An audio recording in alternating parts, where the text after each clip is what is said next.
Breaking news coming in, and this is in regard to China and India. That this is what is being said by China, that China and India should jointly safeguard peace and tranquility in their border areas after the recent positive and constructive round of border talks between them. This is, the Chinese military. They're saying this is, after that 10-point consensus that has reached. Of course, this also does include, the resumption of direct flights that was reached upon a decision that came about just last week, and a step up as far as the trade and investment flows are concerned.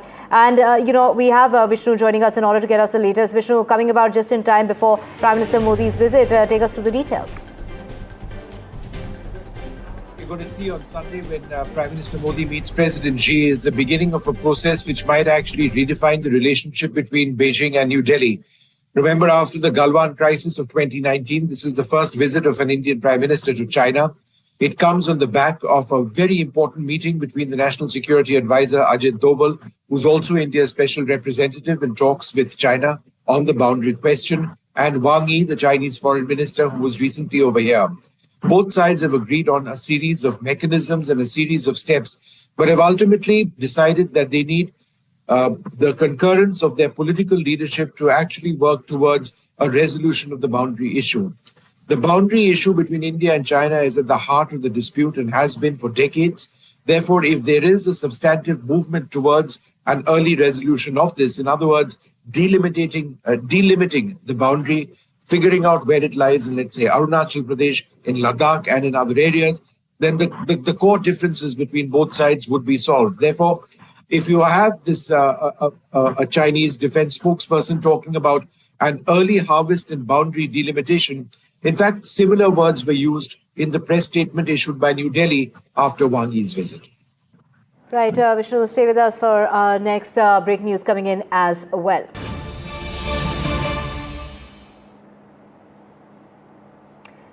Let's get you breaking news, and this is in regard to the ties between India and Canada. Now, this is after we saw that move that came about 10 months ago of expelling the ambassadors. Now, a move is being made in order to appoint new ambassadors when it comes to India and Canada. And Vishnu back with us to get us details. Vishnu, we are seeing some sort of improvement here after that, snapping of ties, so to speak, 10 months ago of expelling the ambassadors of India and Canada.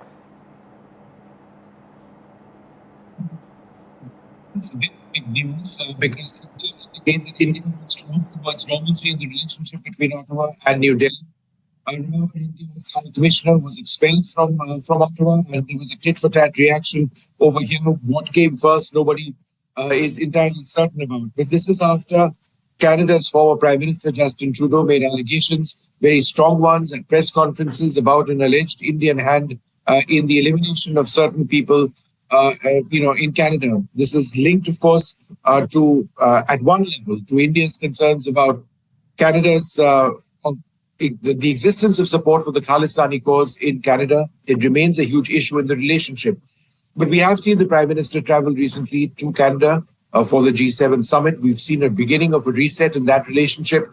And the fact that you've now got the High Commissioners of both sides, not just India going to Ottawa, but the Canadian High Commissioner, a new Canadian High Commissioner coming over here, indicates that the relationship will be at a better, more even keel.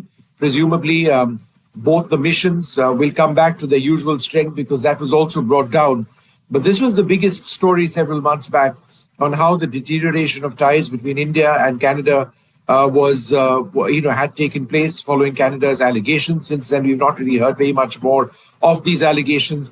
But the fact that India is appointing a new High Commissioner to Canada clearly indicates that the relationship between two basic democracies will be back, if not to normal, then on a path towards normalcy.